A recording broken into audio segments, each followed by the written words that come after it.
Esther, chapter 3. After this, King Ahasuerus highly honored Haman the son of Hammedatha, the Beguine. He exalted him and set his seat above all his friends. All in the palace bowed down to him, for so the king had given orders to do, but Mordecai didn't bow down to him. And they in the king's palace said to Mordecai, Mordecai, why do you transgress the commands of the king? They questioned him daily, but he didn't listen to them. So they reported to Haman that Mordecai resisted the commands of the king, and Mordecai had shown to them that he was a Jew. When Haman understood that Mordecai didn't bow down to him, he was greatly enraged, and plotted to utterly destroy all the Jews who were under the rule of Ahasuerus. In the 12th year of the reign of Ahasuerus, Haman made a decision by casting lots by day and month to kill the race of Mordecai in one day. The lot fell on the 14th day of the month of Adar. So he spoke to King Ahasuerus, saying, There is a nation scattered among the nations in all your kingdom, and their laws differ from all the other nations. They disobey the king's laws. It is not expedient for the king to tolerate them. If it seem good to the king, let him make a decree to destroy them, and I will remit into the king's treasury 10,000 talents of silver. So the king took off his ring and gave it into the hands of Haman to seal the decrees against the Jews. The king said to Haman, Keep the silver and treat the nation as you will. So the king's recorders were called in the first month on the 13th day.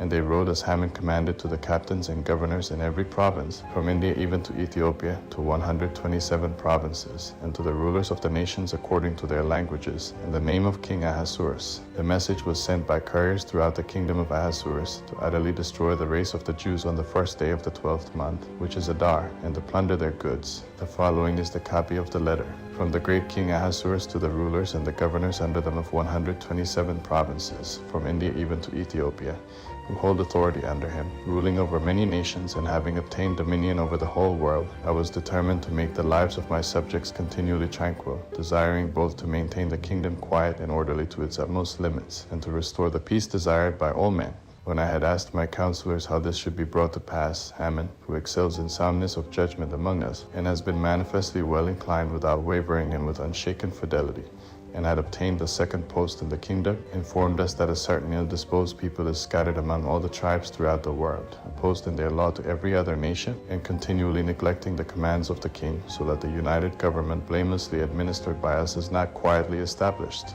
Having then conceived that this nation is continually set in opposition to every man, introducing as a change a foreign code of laws, and injuriously plotting to accomplish the worst of evils against our interests, and against the happy establishment of the monarchy, we instruct you in the letter written by Haman, who is set over the public affairs, and is our second governor, to destroy them all utterly with their wives and children by the swords of the enemies, without pitying or sparing any, on the 14th day of the 12th month Adar of the present year, that the people aforetime and now ill-disposed to us, having been violently consigned to death in one day, may hereafter secure to us continually a well-constituted and quiet state of affairs. Copies of the letters were published in every province, and an order was given to all the nations to be ready for that day.